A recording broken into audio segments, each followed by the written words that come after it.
How's it going, guys? It's your boy KB, and this is After the Catch presented by PGM. I'm KB, and Playoff. What's good? What's going on with you? How are you? man, good. I'm good. How's the Got how's the holiday treating you so far?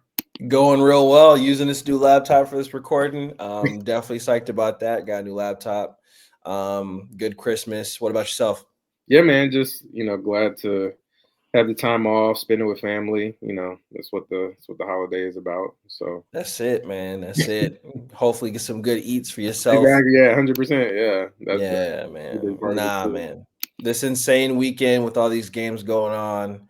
Break us down, man, because this is the past couple weekends was insane. Yeah, I mean, the last episode we did our predictions on the first round of the college football playoff, and that's happened. Definitely wanted to get back in and chop it up, do another episode, and talk about those games, and do a preview of the quarterfinal games that are coming up as well. So let's hop right into it. The first round was really full of blowouts.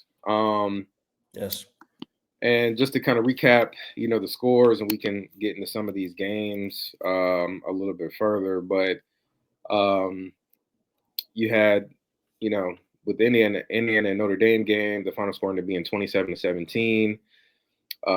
Penn State and SMU, 38-10. That one was ugly. Ohio State and Tennessee, that one was ugly as well, 42-17. And then Texas ended up being Clemson, thankfully. The score was 38-24.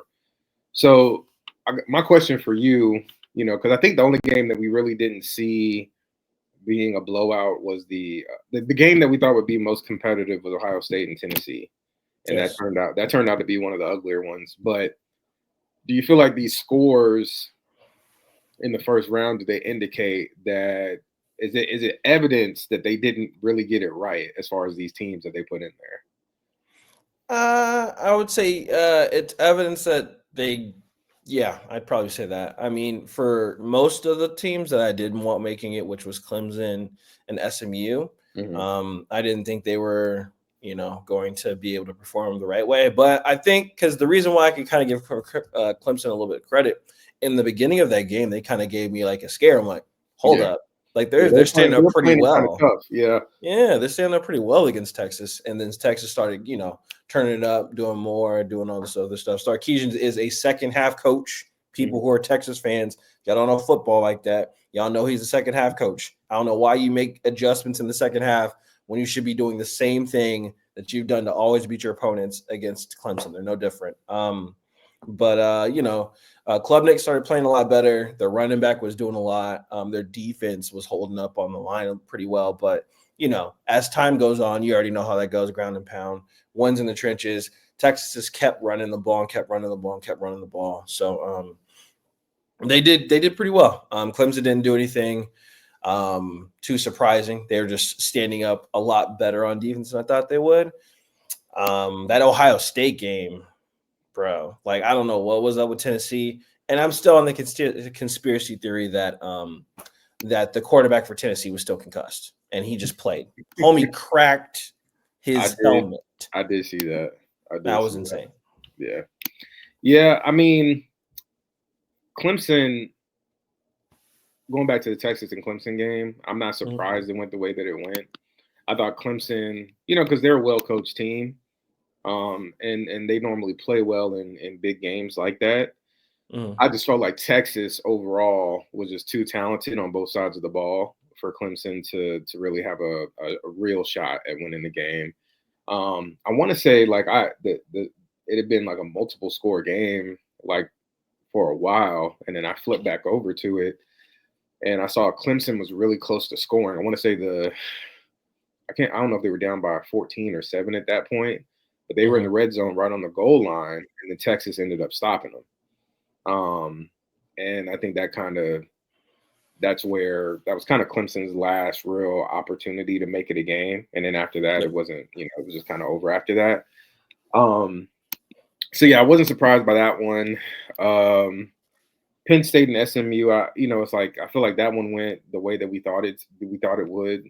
I think going forward, just because you may be because I want to say SMU had only lost one game, and that was the ACC championship. But it's like losing in a championship game shouldn't give you a better shot at making it into the playoff. And I think you're seeing SMU and the way that all played out. I think is hopefully the committee looks at that going forward.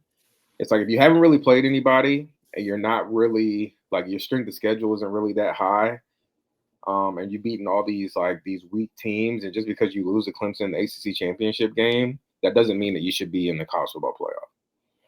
Just And then saying, and it shows. when you put a team in there like that, and then you see like at the end of the day, we all just want to watch like competitive football. Like we want games to go down to the wire. We want it to still be a game in the fourth quarter, and it was never a game.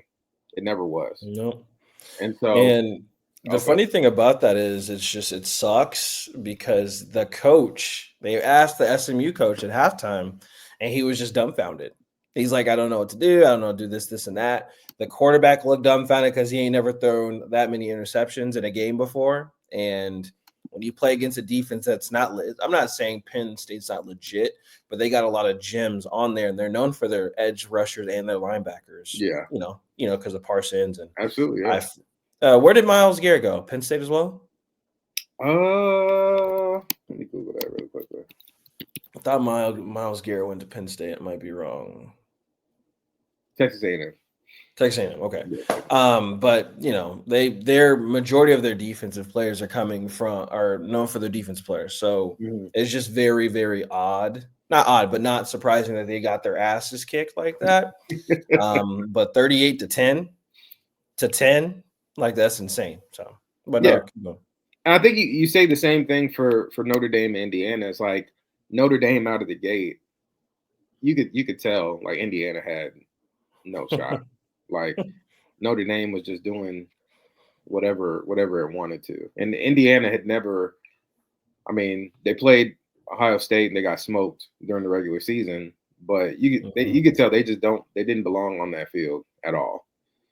So again, I hope the committee looks at this in the future, and it's like you had Alabama sitting right there, you had Ole Miss sitting right there, you had South Carolina sitting right there, and it's like any one of those teams would have played Penn State better. They would have played Notre Dame better. I'm not going to sit here and say they would have won. I'm not going to do the SEC bias thing, but the game would have been a lot more competitive. And that's all fans want to see is just competitive games that, the game is still a game in the fourth quarter. It's not like a complete blowout. You're not flipping your chance. You're not flipping and watching something else instead of watching these games because they're not really, nothing's happening and you already know what the result is going to be. So, but yeah, like you said, the Ohio State Tennessee game, I was just expecting Tennessee to play them a lot tougher than they did. Yes. And maybe there was I saw the tweet with the helmet cracked, and so maybe there was something there because that offense, and don't get me wrong, Ohio State, very talented team, but Tennessee, I mean, they beat Alabama this year. Like they're a good football team, and so they did not look anything like we expected them to look, and that was probably not at all. That was probably the most disappointing, I think, game of that the first round. And it shows you, like, recruiting wise, you got to do what you're supposed to do in recruiting and what's it called, recruiting normally and in the portal. So shows you a lot of like stuff, like a lot of teams that don't do stuff. But no, Ohio State's a good team. I definitely underestimated them because I thought it was going to be a lot closer than I thought against Tennessee, and they ended up like smacking the dog snot out of them. But Indiana, like I was saying before, stop talking shit when you guys don't know what the heck you're doing. Stop. Yeah, don't do that. I saw a clip. Was it the Indiana coach? I want to say it was the Indiana coach. It was. Oh yeah, go ahead. He was popping off and talking real crazy, talking about how they beating these tough teams and all this other stuff. And it's like, bro, it's like when you talk a big game, you got to show up.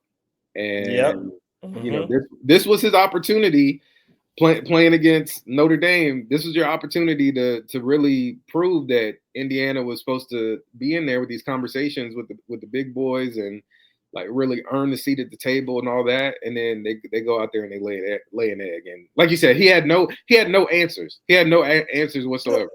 Halftime hit. They asked him a question. Well, we just got to play better. I thought you said you guys were blowing teams out. I thought you guys said we might play against bad teams, but we're blowing teams out. So, like, nah, no. And the only reason why it was a close game is because by the time fourth quarter hit, Coach Freeman, the head coach, a very good head coach, great, awesome family man, and all that stuff, man of faith, put in his backup quarterback. So O'Reilly wouldn't, his starters wouldn't get hurt. He put in all of their backups, freshmen, all of them.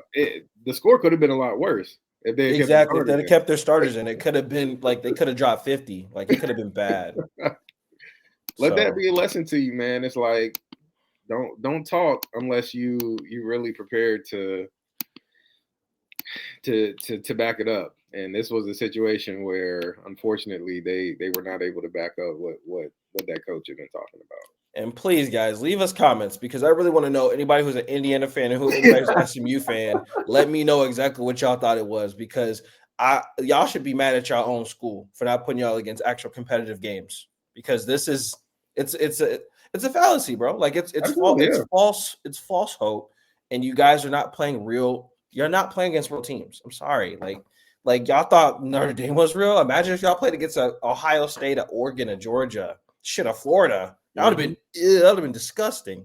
Like I hate Florida. And one other thing too, there was a bunch of chatter. You know, Clemson and South Carolina. We have this rivalry. Beat Clemson, by the way, this year. Don't forget that. But Clemson was talking a lot of. They were talking real. You know, talking kind of crazy because they got in the playoff and South Carolina didn't. And you know, South Carolina fans, their response was like, you basically backed your way into the playoff by winning the ACC championship, which we all know the ACC is weak. It's not something that it's not SEC versus ACC debate. It's nothing. It's just the ACC as a conference is weak. It's really nothing to debate there. They just don't have the teams in there that really make it a legitimate conference. Like winning the ACC championship, maybe at one point it meant something. It really hasn't meant anything in a while. And so they just, you don't really have good quality teams in there. And it's like maybe they need to kind of reshuffle some things or invite some other teams in there to make it more competitive. But anyway, again, Clemson fans, they were talking kind of tough because they got into the playoffs and South Carolina didn't. And then for all the Clemson fans out there, feel free to leave me. Is the goal to get into the playoff and then get smoked in the first round, or is the goal to get into the playoff and actually win? And that's the thing. It's like Clemson fans, they don't have to be this way because y'all won championships. You won You won a national championship with Deshaun Watson. You won a national championship with Trevor Lawrence. But I think all being rational fans and not, take your Clemson hat off, take your South Carolina hat off, whatever have you. It's like y'all knew y'all didn't deserve to be in there. Y'all knew it. Hey. Y'all knew y'all weren't one of the top 12 teams in the country, and that's okay. You can be honest about it. And instead you wanted to try to make fun of South Carolina because we didn't get in, and then you turn around and congratulations, you get Texas in the first round and you get beat. Hey, did God save Clemson, or was Dabo just gonna say another religious quote again? Every single time he always says, "Well, God, God got us, helped us Dabo, out." He loved to have some scripture. He loved to talk about God and all that, but I guess God wasn't really tuned into the Clemson and Texas game. Maybe he had better things to do. Like who knows? But man, look, I'll tell you like this, and this is something that not my grandmother said, but my uncle or my father said this. You can always go in there with a plan. But when it comes down to competition, God ain't gonna save you from that ass whooping. Yeah, Not. exactly. Yeah, It's not. You got to either absolutely. compete or you don't. Yeah. It is what it is. And they went against, I can't do this to Texas. It was more of this because they was kicking ass. So, you know. So next, let's get into some of these. I mean, there really haven't been many exciting bowl games, but it Mhm. is bowl game season. Yes. We got some big games coming up this upcoming week. Did want to touch on really quickly last night the DirecTV Holiday Bowl between Syracuse and Washington State. The final score ended up being 52-35. Yes. Just really wanted to take a moment to highlight um, Syracuse. Kyle McCord had an amazing performance. He threw for 453 yards and 5 touchdowns, and he broke Deshaun Watson's ACC conference season passing record. Um, Mhm. the young that's the young man that came from Ohio State, had a lot of pressure on him, going to another program, and he stepped up to the plate and he played really well this season. So shout out to Kyle McCord. Um, but yeah, so we got some games that are coming up today and early point of next week. So we got the Pop Tarts Bowl. It actually comes on today, ABC. the 28th at 3:30, and that one should be a good one. Just pulling up. Miami against Iowa State. Yep. Yeah, Iowa State and Miami. So you got Iowa State sitting at 10-3 versus Miami at 10-2. The spread right now, I want to say -4. -4. Okay, in Mhm. Iowa State's. Oh yeah, in Miami's favor. Yeah. So Mhm. I know a lot of people are expecting Cam Ward to declare for the NFL draft. Yes. So this will be his last time to kind of showcase his skills. I'm assuming he's playing in this game. Well, the way they were talking, because there's like, I think Cam Ward was like, "Yeah, we should have been in the playoffs." So they better come out and smoke Ohio State the way they were talking, how they should have made playoffs. So we'll No, see. absolutely, yeah. So that one should be a good game. I'll give the edge to Miami in that one. Hmm.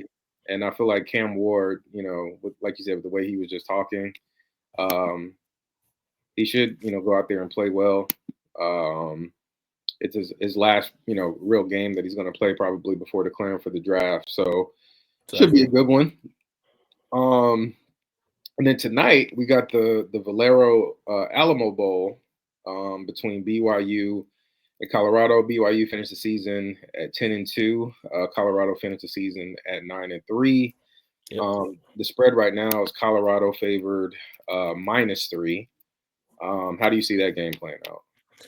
I'm hoping Colorado beats the crap out of BYU, but I'm not gonna lie, BYU's football team has looked pretty okay. They have a Yeah. better record than Colorado. I was actually gonna look at their schedule to see who they actually did ever like play. And I think they played against a couple Um, of good teams. they played They Arizona beat, State, yep, who they lost to. They lost 28-23.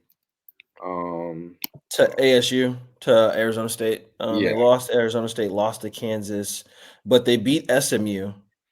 Okay. Um, I think they beat Kansas State, Oklahoma State, Arizona. They actually beat Arizona 41-19. But nothing like their schedule was like meh, just like how Colorado's schedule was pretty like nobody really cares. Um, but yeah, no, they definitely need to. Yeah, there's a couple of games. That game I'm hoping is going to be competitive, but I do want to see Shador shine. You know.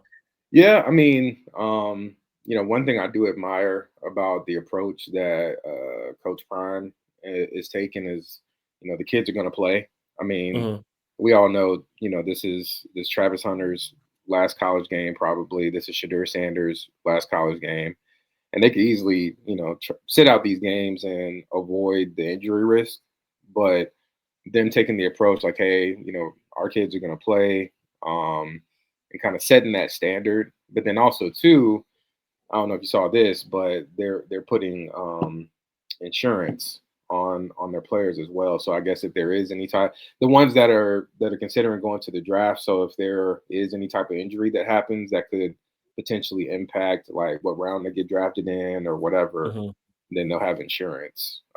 Insurance, Yeah. really? hmm Yeah. So Hmm. yeah. So for the injury risk, because a lot of kids, especially if you're have the potential to go to the NFL, if you get injured in this game, it could affect what round you get drafted in, which impacts the type of contract that you get. So Hmm.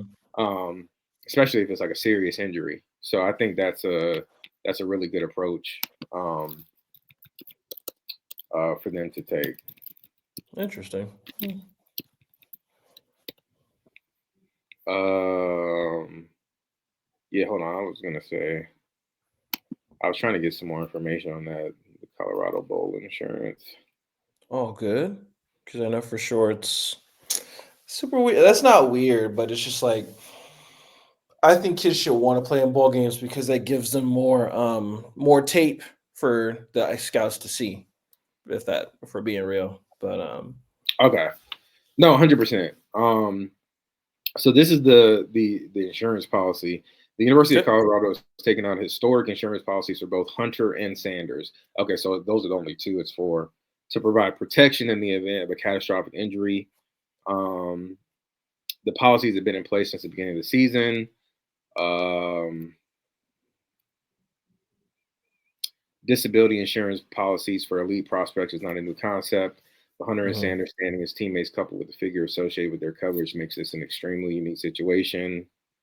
Mm. Um, So yeah, so just for those two, because they're more than likely they're going to be first round draft picks and they're going to be drafted high, both of them as Mhm. well. Mhm. So it just protects them in the event that something catastrophic happens, which hopefully it doesn't. But they just want to, Gotcha. worst case scenario, they want to be prepared. So Makes sense.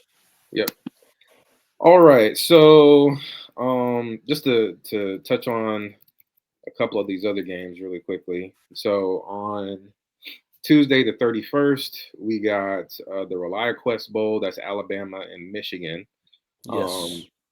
that should be a good game. I do expect. Let me see what the line is on that one. I do expect Alabama to win that game, but Minus 13.5 Alabama. yeah. Yeah. So yeah, I mean, I think Alabama's going to win that game. Michigan, they may play them tough to begin with, but I don't feel like it's going to be. I don't feel like it's going to be close. You know what? I know I might be wrong. I'm gonna do this. Alabama loses against Michigan by a field goal. Really? Okay. So you think the Crimson Tide are gonna get upset? Okay. In that same smoke they brought against Ohio State against Alabama, it's not a it's a no brainer. I mean that's a big game to win to finish the season on. So And I think the best cornerback in the draft is on Michigan. yeah, Will So Will Johnson. yeah, I don't think Ryan, the best wide receiver on their team, who's 17 years old, probably 18 now. I don't think he's going to be putting touchdowns up against him. I don't think so. Yeah, I know that name because you know as you my hat, I'm a Bengals fan, and the Hmm. the, the playoff hopes are still they're very slim. I mean, there's a slight chance they get in, but it doesn't look good. But anyway, so some Bengals fans are kind of looking towards the future and like what draft picks, like going forward for next year's draft. And cornerback definitely is a potential need for the Bengals. And Will Johnson by far, I think from what I understand, I think maybe he's had a torn ACL in college. Hmm. Um, so there's some I guess some injury risk there, but from what I understand, he's by far the best cornerback in college football. So Yeah, yeah, and I just want to see how he does. Combine's coming up, how he does in his shuffle, 40-yard dash, all that stuff to see if that knee is still intact. But he's been showing off in the during the regular season. So no, 100%. Um, so I say I think Alabama's going to win by multiple touchdowns. You're thinking that Michigan's gonna win. by If they can field bring the goal. same smoke. This needs to be the same thing, the same type of energy they brought for the rivalry against Ohio State. You can't just show up for them, and when you go against another elite team like Alabama and just not do what they're supposed to do. Because Alabama's actually lost against teams that are worse than Michigan, in my opinion, like Oklahoma, Mm-hmm. Vanderbilt. Like, no. Yeah, I was gonna say they've had some questionable losses this season, so it'll be interesting, especially with the. I'm sure they're disappointed about not getting in the college football playoff, and so it'll be interesting to see if they use that as motivation to come out and say like, okay, hey, like we're gonna put 50 on Michigan's head and show y'all that we should have been in there to begin with, or it could go the other route where they're just like, well, we didn't get to the college football playoff. We're not really concerned about anything else, and they just kind of come out flat. So it'll be interesting to see how that all plays out. Now, one thing I'm gonna say, just so I can get this out the way. For the folks that keep saying Jalen Milroe's going to the Raiders, I don't like you. I don't like you. so We're you're not getting Jalen Milroe. so you're not a Milroe fan. He's not a quarterback. He's not a quarterback. Like, if everybody keeps comparing him to what was it to Lamar Jackson? He ain't Lamar Jackson, folks. Like, stop. Yeah, I think Milroe's stock was a lot higher after last season Mm-hmm. than it has been this season. I watched he played South Carolina, so I was in tune for that game. But some of these games, especially like the Vanderbilt loss, was on him. The Oklahoma loss, that was on him as well. And it's like you're expecting. There's a lot of hype around Jalen Milroe coming into this season, and I was thinking he was going to build off of that hype.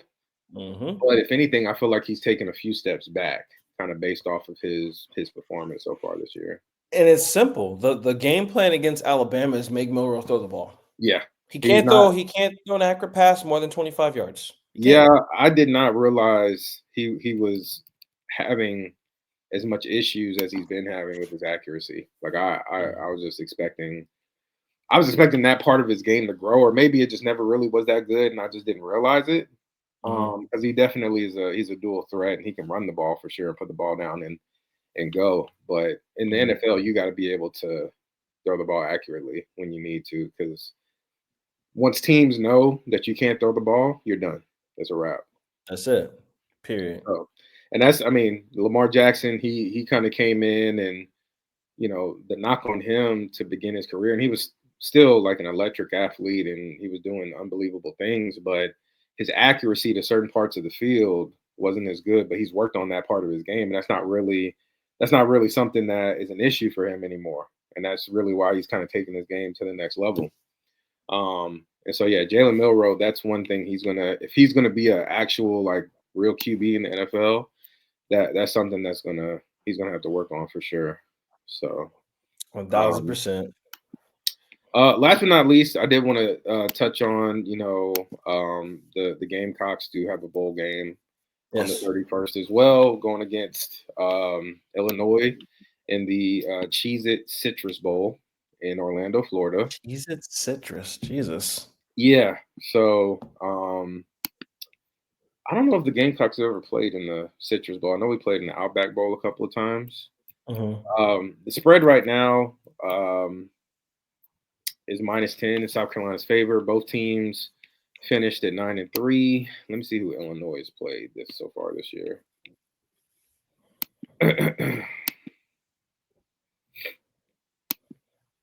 Bear with me while that pulls up. Sorry. All good. All right. So Illinois, they're currently sitting at number 20, so they're not exactly a pushover. Um, Wins and losses, they beat East Illinois. They beat Kansas, who was 19 at the time, 23-17. They beat Central Michigan. They beat Nebraska, who was 22, number 22 team in the nation at the time, 31-24. They lost to Penn State, 21-7. They beat Purdue. They beat Michigan, who was number 24 at the time, 21-7. They lost to Oregon, 38-9. Lost to Minnesota, inexcusable, 25-17. They beat Michigan State, they beat Rutgers, and they beat Northwestern to close out the year. Um, I think the spread is what it is for a reason. They do have some good wins, but South Carolina's definitely played the tougher schedule of the two teams. Mm-hmm. Um, and so I'm expecting South Carolina to win by multiple touchdowns. Um, South Carolina's had some really good activity out of the transfer portal. We had some commits come in from there. Lenora Seller. There was a bit of chatter that other teams were trying to get Lenora Sellers away, um, Of course. but he ended up committing and doing a new NIL deal, and he's coming back next season. Good. So that's probably the most exciting news. Um, but yeah, man, I feel like this is a great opportunity to finish out the year strong. Obviously disappointed to not get into the college football playoff, but South Carolina, I think, they've only had a 10-win season a couple of times. Let me Google that. Says South Carolina football had a 10-win season. Hmm. So yeah, we did it in 2011, we did it in 2012, and we did it in 2013. Well, Mm-hmm. 2010, 11, 12, 13. Yeah. Um, so it's it would be a good opportunity to finish the year strong, finish out with 10 wins. I'm just Mm-hmm. hoping that, and I feel like Shane Beamer he's gonna have the boys ready to play, and like I said, just really take this as an opportunity to finish the year out on a good foot and to continue to build on the momentum. So Mm-hmm. um, I'm hoping it's a like I said, that they win by multiple touchdowns. But I'll take a win however it comes, whether it's whether it's close to the end or not. We'll see. And a lot of our players are taking the. I want to say the only player that's not playing is Kyle Kennard, the defensive lineman. Um, Hmm. yeah, he's going to be a pretty high draft pick, so I don't believe he's going to play. But Okay. um, I think he's the only one, from what I understand. So a lot of the players are taking the same route that the University of Colorado players are taking, Mm-hmm. and playing it out as well. So happy to see that, and excited for the game. We'll see how it goes. Hopefully, it results in a win. So I hope it's gonna be a competitive game. I hope you guys beat the crap out of them. I we'll, mean, we'll see. like I said, I don't want it to be an easy game. I want SEC teams to all dominate and do what they're supposed to do and show what they're supposed to do. That's the most interesting part about it. But like you were just talked about, South Carolina, my team has Notre Dame. We play them on the 31st, or no, the 1st of January. So New Year's Day. Um, yeah, they were favored in the beginning. I think people started changing their minds up, saying that Georgia's going to win now, which is pretty hilarious. But we're only favored by -2. So, Yeah, um, like I said, I don't know. I think they just think just because we lost Carson Beck, like we just don't have other quarterbacks. So it's kind of hilarious. For myself, I'm hoping it's a blowout. I know a lot of people are like, "Oh, we want competitive games." I don't. Every game, I hope Georgia plays, they win by 30 or more points to the next opponent's zero. I love games like that, especially when it's my own team, because that just shows you're asserting dominance. And I don't know if anybody doesn't know this, but me and Playoff do, because we're fans of SEC teams. Dominating is a form of showing recruits that we are about what we say. So exactly. it don't matter about what y'all think. If y'all not fans of the South, y'all need to get it right, because I'm telling you, them teams in the South it's insane. But no, I mean, going against Notre Dame, I'm hoping it's going to be a good game, no doubt. Coach Freeman was just talking about how he's going to be good. Kirby Smart, actually, and I'll give him credit. Kirby Smart is a very humble coach. He talks highly of his team, but to the effect of the standard that he set. So he's not saying that we're going to beat Notre Dame. He said he wants to be a very competitive game, and he always gives the teams props. He gave Notre Dame, saying they're a better team than a lot of people give them credit for. I just don't want it to be a good game for them. I want it to be like the worst game they've ever played. But I know how my team steps down in competition. We've been doing that all season. So, because I think the thing that a lot of people like to look at, and you've probably heard it in multiple arguments that people have put, the UMass game. They ran over 150 yards on you. UMass. I'm like, I get that. I get it. But again, there's not like after that UMass game and playoff, you can even say you've seen it. We've always literally responded with dominating. Like Yeah. we played against Texas and we beat them twice. So it's this, other teams we take granted for because we think we can just go ahead and roll out the red carpet and just beat the crap out of them and then just kind of like skate by. But I think the UMass game, like I tell everybody, woke us up. Yeah. Beating Texas woke us up. Now a lot of people have us, like underdogs or not going to beat Notre Dame. And that's another thing Kirby Smart likes to use as a form of nobody believed in us type speech. He does that every single game.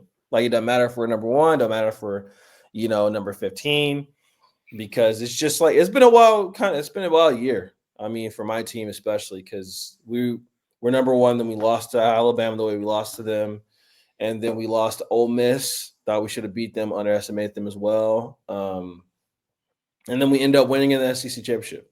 Super weird. I know a lot of folks like to say that SEC is not what they used to be.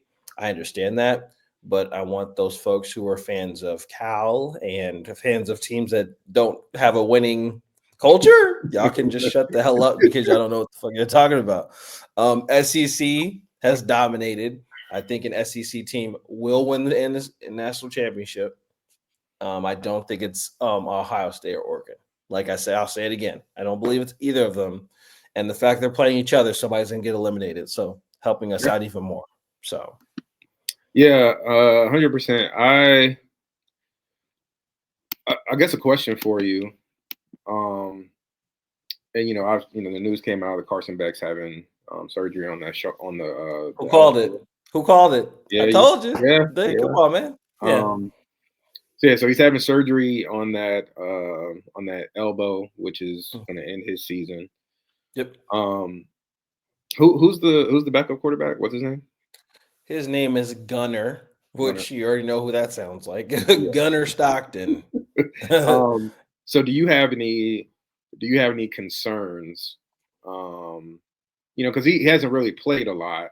Because Carson Beck was the starter. He played against he played against Texas. Came in during that game when Carson got hurt. Do you have any concerns about him going into the game? Yeah. His accuracy is definitely one for questioning. I don't know when he gets pressured how he's going to do. We all know how he can go, how he gets like when he's out of the pocket. He's a scrambling quarterback. He's a dual threat. Gotcha. Okay. It just depends on his accuracy. If his actual ball isn't like the balls he throws isn't on point, it can be intercepted easily. He did it. I think he did it twice against Texas. He threw 2 interceptions.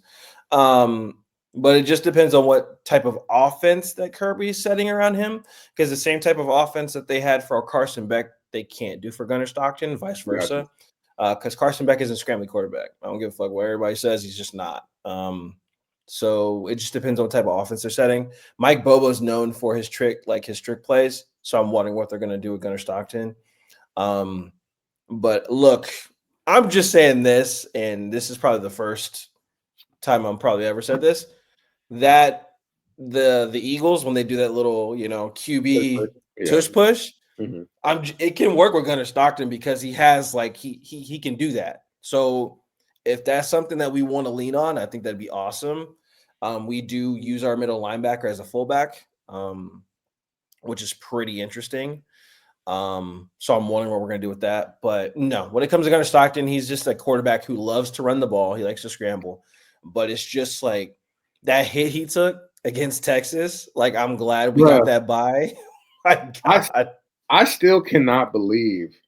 Like, I saw that hit, and I'm like, I know he got a concussion for sure. There's no way he didn't. And then after the game, I see him doing an interview. I'm like, there's no way. There's no way he didn't get a concussion on that play. Should have been I have yeah. not seen a It was quarterback get hit. crazy. I don't know if I've ever seen a quarterback get hit harder than he got hit on that play, to be The honest. way he got rocked and then he was just stumbling to try to get held up by his freaking was, offensive lineman. I was like, get this kid off of the TV, man. Yo, There's when no he got way. exactly when he got hit, I thought the ball was gonna go flying, but he held on to that sucker when he got I couldn't hit. believe he held on to the ball. I That's couldn't what I'm believe it. saying. And as soon as that happened, I'm like, I know he ain't. I know they not about to run I another know he's play with not him, but he had to right. he had to Exactly. go off the field. So when I seen Carson Beck coming, I'm like, I know he ain't throwing that bitch. So he knew he was running. So we give it to the running back. He runs through, we win. But it was like our backups are pretty good. We have two backup quarterbacks, Jalen Rashada, and then we also are Jaden Rashada, and then we have Ryan Puglisi. And Ryan Puglisi is known for he's an NFL prototypical quarterback, which means his accuracy is on point, and he has he can stand the pocket and really sling it, but he has no experience. So it's just kind of really it's interesting to see what they're gonna do. But no, I'm very, very interested to see Gunnar Stockton play. It's just that you're going against a Notre Dame team that's known for their defense, but I don't think Gunnar Stockton has ever won against a defense like he did against Texas. So I'm not going to go ahead and compare the two because Notre Dame is not up there to the standards of what Texas does. I just depends on how they're going to defend him. Are they going to make him a throwing quarterback is the question. If they are, then I'm wondering how he's going to do when he has certain passes. He's had 2 weeks of nonstop practices. That's what I was going to say. The good news is that y'all have had time because it's like when you go into that game as Carson Beck as your starter, and then he gets hurt in the middle of the game and you have to bring Gunnar in, it's like the playbook changes like 100%. So it's hard when you go in there with a game plan and then your starter gets hurt and then your backup has a different type of skill set that you're not really able to take advantage of because he's not the thrower like Carson Beck is. So the good news is that y'all had time to prepare and to put a game plan together about how you can take advantage of his skill set in this game. And I know one thing college defenses hate going against is running quarterbacks because there's just something else that you have to account for. You know what I mean? So the thing is, and I was going to ask you if you ever remember this, but Gunnar Stockton was a South Carolina recruit in the beginning. Okay, Yeah, look that up unless I'm wrong, because I'm pretty sure he was supposed to go to South Carolina, and he ended up going to Georgia because Kirby Smart was pushing hard to get him. So that's the only thing about that I did not know or understand. Oh yeah, I was he decommitted from South Carolina. Yeah, see what I mean? So he was up there for a South Carolina commit. So my biggest thing is if you're a South Carolina commit, like they go after quarterbacks for a reason because they're a good quarterback. So I'm wondering if Gunnar Stockton gets the offense and he clicks, like how is he going to look? Is he going to look really good? Is he going to look bad? I don't know. So I'm very interested to see what he does against a defense that's preparing for him, but they've never seen him play a full-on game. Really. Exactly, yeah. You don't have any tape on him. The only thing you can probably see is watch the G-Day, and that was probably like the worst thing you could see when it comes to him because he barely got any of like the good playing against the number one defense before. But no, I think a lot of the best thing about Georgia is the way Kirby Smart prepares his players, if that makes sense. Yep. Because you look into Kobe Dean, you look at Jalen Carter, you look at Jordan Davis. They all play for the Eagles, and they're all doing very uber successful with them. Yep. Exactly. And it's just interesting because this year was the worst year for my team, and we haven't had like the best of the best. We just haven't. We've had sophomores that were 5-star recruits that are having a chance to play, and they're like flourishing, but this is not the best roster we've ever had. And it's kind of like I think when it comes to talent, was the weakest roster. Even though I think what was it, Jalen won. He won the Buckus Award, which is for the best linebacker in the country. But I just didn't think we were up to the standards that we wanted to be, if that makes sense. So I hope we win by a lot. But like I always said, it's always F Notre Dame. Coach Freeman, I don't care what you do. I just hope y'all lose. Well, I know one thing. Kind of going back to what you were saying, Kirby Smart. I know he's going into this game like Georgia's a defensive team. Y'all are a defensive football team. So Yes. it's like what y'all get from the offense is like, and you know, it's like you have to score obviously, but it's like the strength of Georgia football is on the defensive side of the ball. So That's it.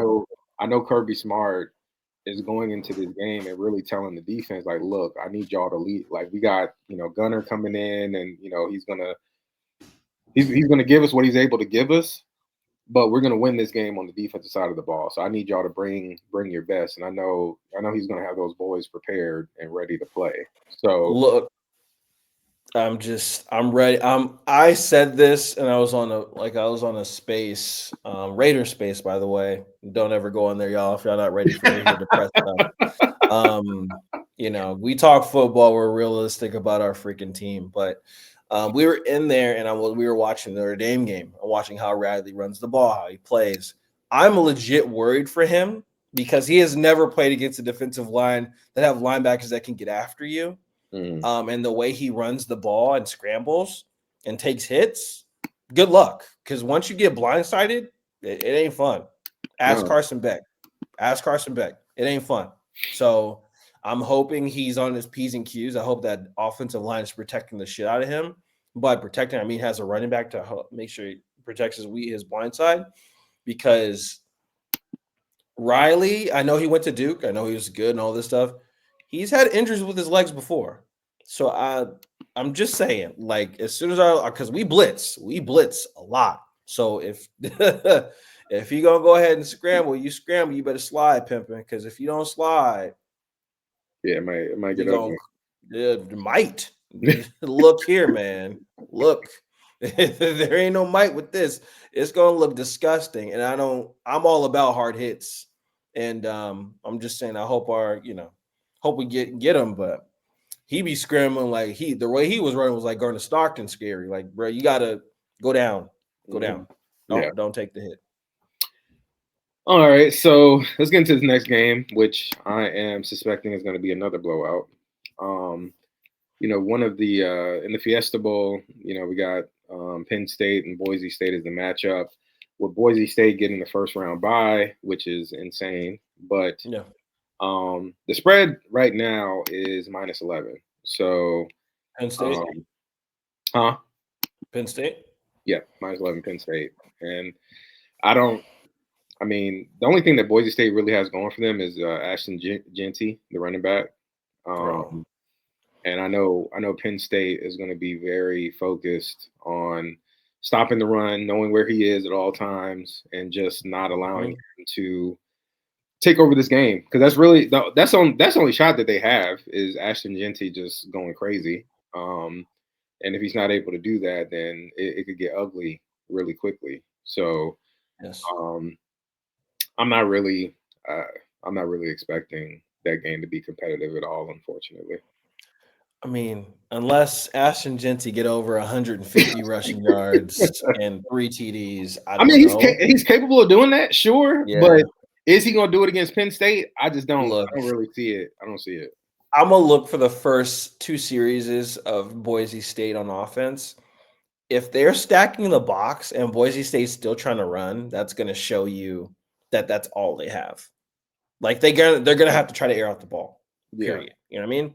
So with Boise State, I'm just hoping that they can show they're more than just running the ball because we all know who the ball is going to. yeah, Like Ash Ginty, it's going to him. 100%, yeah, The question is, are you guys going to be able to stop him for a loss? Or are you guys going to be able to stack the box and not have him go anywhere? So it just depends because we've watched games, bro. He's broken like 6 tackles all the way to get to the house. But like I'm saying, for Ashton Jenny, there's only so much he can take and so much he can do. Him rushing for 200 yards in this game is not good. If they win this game, that's not good because then he's going to be gassed trying to go against the next game. So it's just like you got to be smart. So I'm hoping Boise State has a plan. I could give a shit less because they're not my team. You know how I am. If they Georgia, I don't really care for them. So Good luck, Genty. But yeah, my belief is if he doesn't rush for over 150 yards, they're losing regardless. So yeah, Yeah, I think it's going to be disgusting. no, 100%. Um, so next is getting to Arizona State and Texas.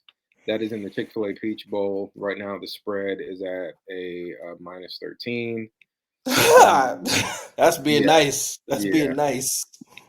So yeah, that's another game that I'm not really I'm not expecting that game to be competitive either, to be honest with you. Like I just expect Texas to go out there and they're just a much more talented team. And it's like, crazy things happen, obviously. Um, but that's the bad part about these buys is you have these weak teams going against these kind of like powerhouse teams in Penn State and Texas now going against Arizona State and Boise State. It's like, and anything, it's like you still got to step on the field and you got to play. I mean, injuries happen. You never really know. But just on paper, the game doesn't really look to be that competitive. So, Yeah, I called the last game. Arizona State. I got a message for you. Now, I understand what y'all did in y'all little conference over there. Okay. Now, when y'all take this ass whooping, and I mean it's going to be nasty, like you just stole something and your grandma took off the took the she switch off the broke tree. took the switch off the tree type of ass whooping. That is going to be disgusting because this is how I'm seeing it. It might look competitive because they're getting first downs, they're driving until something happens, a fumble or interception, whatever. I think it's going to be Texas scoring at least 45 to 50 points and Arizona State scoring at least 10. That's it. I don't see Arizona State scoring more than 10 points against Texas. And if they do and they make it a competitive game to the end of the end like to the wire with Texas, shame on you, Texas. Shame on you. You guys are not SEC team. You're not part of the SEC championship if you do not blow teams that are not even close to the competitive level as yourself. Not even close. I don't want to even like if this game is a close game, that is a shame on Texas. And I don't want to hear now one Texas fan say at least we won though. Because there is a such thing as a bad law, as a bad win. Oh, 100%. So Yeah. Yeah. so if they don't do what they're supposed to do and it's a very like close game against Arizona State, I don't know. But there's no way you beat Clemson like this and then struggle against Arizona State. That'd be disgusting. I got you. All righty. Last but not least, um, we got probably the best on paper, what should probably be the best game of the weekend, Okay. or the week, is Oregon and Ohio State. Right now, Ohio State is Whew. actually favored, Mm. believe it or not, minus two and a half. Um, they both teams met earlier in the year, and Oregon won the game 32-31. Mm. I think honestly, this game is a coin flip. To be honest, um, and I can see it. I can see it going either way. I do feel like I feel like Ryan Day better hope and pray because his only chance after losing to Michigan again, his only chance of continuing to be the coach at Ohio State is if he happens to. I think one or two things. He either has to make a really deep. I think he either has to make it to the final game, the championship game, or he has to win it Mm. all. I think it has to be those two scenarios. I don't I think think he he. has to win it. I think he has to win it. Yeah, I mean, you can't lose to Michigan. I feel like Ohio State fans care more about losing to Michigan than they do about winning championships. To be Mhm. honest with you, and that's kind of crazy way to look at it, but I get it. I understand. So, being in a rivalry as well. It's not on the same level, obviously, but still. But yeah, I feel like he's gonna have to win it all in order to save his job. And this is the biggest game of his career coming up because Oregon they're a tough opponent. So um, it's especially they played earlier in the year Mhm. and lost too.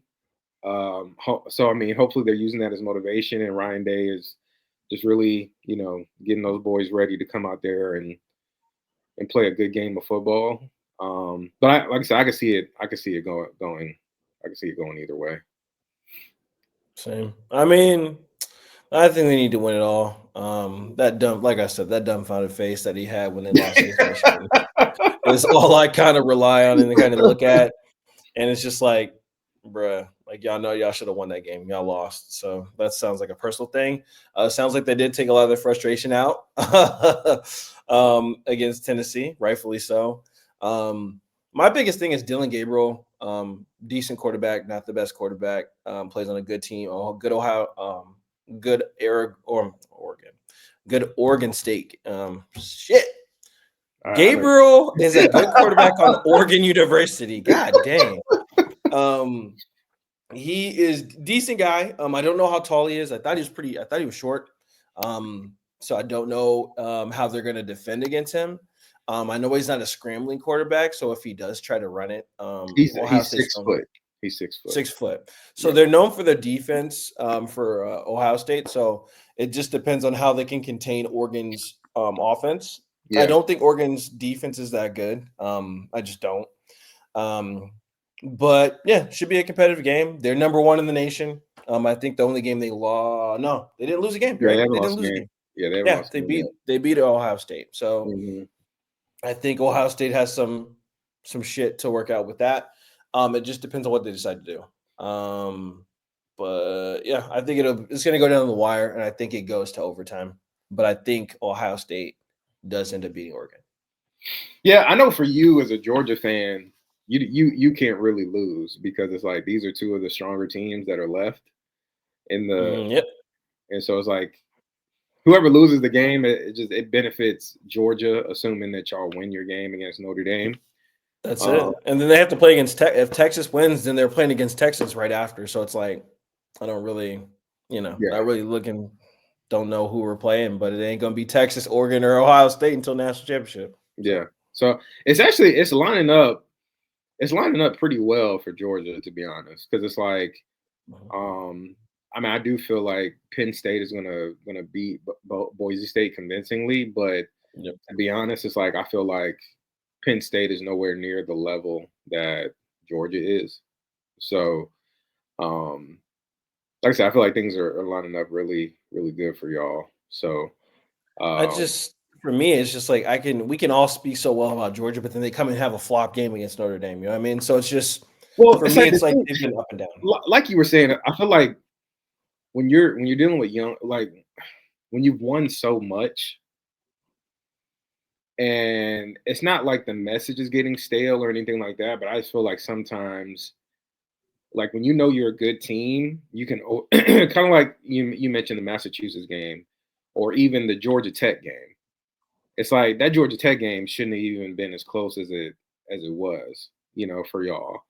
But I just think sometimes people catch you kind of slipping a little bit, and you can play down to your competition, and I mean that happens to great teams. There's no such thing as a perfect team. You know what I mean? So it's like you're gonna have games where you play down to your competition a little bit, Mhm. and it's all about getting the win, even if it's an ugly win. You still want to get the win. You know what I mean? And so, um, it's like sometimes you just gotta get out with the W. That's just how it works sometimes, and move on to the next That's one. that's all I can hope for my team. It's just it's been like I said, it's been one hell of a year. The one thing about Kirby Smart, Yeah, when y'all play, like when the stakes are high and y'all know the stakes are high, y'all normally y'all come out ready to play. You know what I mean? that's what I'm saying. I don't like, I don't have a problem with our defense. It's our offense that it's like Yeah. we literally, I think we lead the nation in drop passes with our wide receivers. And this has been like one of the I think the lowest seasons that we've had, haven't had wide receivers. Because when you have somebody like Brock Bowers and Lab McConkey, and you know who they are because they're doing what they're doing in the Yeah, they're doing NFL, what they're doing in the NFL. you just don't know what it is. So it's And just it's like, also it's yeah, hard. Like Brock Bowers was probably one of the greatest tight ends we've ever seen in college football. Lab McConkey, You know what you were going to get from Lad McConkey. Like he was just reliable. Um, it's hard to go from those like players to new players coming in where you don't really know what you're going to get. You know what I mean? So, Mhm. and it's like young players, they need that experience so they can eventually grow into, you know, hopefully players that are able to make a big impact, for you. But Mhm. they got to get those snaps first. You know what I mean? They got to go through those growing pains. That's the only thing that It's sucks, bro. and Like, it's frustrating for sure. So I get that's it. it. Yeah, I don't like it. I don't like I said, I want my team to be undefeated. I don't like when they Absolutely, have be yeah. you know what I I, mean? I I get don't yeah. like being humbled. You got high standards. I understand it. Yeah, brother. That's because of Kirby Smart, and you know what coaching tree he comes from. Yeah, It's freaking Nick Saban, bro. They've all been known for winning championship after championship after the, championship. the standard is the standard. Absolutely. That's So it. And but I kind of like I said, I love it because Kirby Smart just has a lot of shit he can just put on this bulletin board. Like, you guys have no reason to be feeling like you guys are the best, and you're not the best. Y'all struggled yeah. against this, y'all struggled against this. Now everybody's against you. The world's against you. That's his biggest speech. Hmm. Nobody wants you guys to win. Like, nobody thinks you guys are good enough. But we keep proving him time and time again. That's it. Absolutely. Same thing with South Carolina. Like, it's like Beamer has been fighting, like he's been fighting for his fucking career on South Carolina. Like, Hmm. there's been seasons where it's been like, when are they going to fire this guy? But Yeah. this is like the first season I've ever seen culture wise that you guys have ever came together, had a really good season, and y'all just end up getting messed. You end up getting effed and not making the playoffs because of certain politics, I think. But you guys definitely are growing. Y'all have a good future to grow on. So I'll say that. Yeah. I mean, coming into the year, I wasn't necessarily because he had a really good first year and then he took a step back last year, and so this was a really important season for him, and I wasn't really sure he was the guy, especially starting the season off. And South Carolina's the coaching, the coach, head coaching position has been like a revolving door since Steve Spurrier left, and it's been Hmm. difficult for us to find that guy to really lead the program forward. But like you said, I feel like he's kind of cemented himself as being the guy, and so and you can see just the impact that he's having on the program and the culture he's building down there. And so, yeah, I'm really impressed with it. And I feel like the future, like I said, we didn't get into the playoff this year, but I feel like the future is bright. And as long as he continues to build off of the recent success, then I think the program is heading in the right direction. So, uh, The only coach I know that needs to be fired is somewhere in he's known as being a Seminole head coach, but that's a conversation for another day. that's a conversation for another day. Yeah. Before we head out of here, were there any closing thoughts or anything like that? I think we're just kind of looking forward to we're just hoping we get some good games. We just want some competitive games. For me, I just want good football. I know I talk a lot of crap about other teams besides my own. Same thing with you being supportive of your own college football team and football team for NFL. Um, I ain't got much left in the NFL. Our season's pretty much over, so I don't really want to speak about that. Um, no, I just want good games. I want Georgia to win, of course. I just really want it to be competitive. Am I tired of watching blowouts? Not when it comes to my own team, but other teams watching them out. Um, but no, I'm looking forward to seeing what it's going to look like, if that makes sense. So, Texas, we already know what that is. But the Oregon and Ohio State game, I think that's probably going to be the game, like one of the most watched games in college playoffs, because that is Yeah. literally 1 against 2, or should have been 1 against 2. But No, 100%. I'm looking forward to, like I said, hopefully we get some good games, and I think that I'm excited about getting one step closer to figuring out who the national champion is going to be. After this, we'll have three more games in total: the two semifinal games, and then the championship game. Um, So yeah, man, we're nearing the end of the college football season, which is a little, and the NFL season, which is it's a little disappointing, but um, just want to enjoy these last games that we have and the rest of the bowl games, and then kind of looking forward after that. But yeah, appreciate everybody for tuning in and supporting. Please, we really value your opinion, so feel free to leave comments. We encourage you to leave comments, like, share, subscribe. turn on post notifications so you can see new After the Catch episodes in addition to other content put out by PGM as far as the YouTube is concerned. Um, but yeah, man, we look forward to these games, and we will catch you on the next episode to recap the next set of games, and then we'll look forward after that. So I appreciate everybody for tuning in again. Y'all take care. Peace.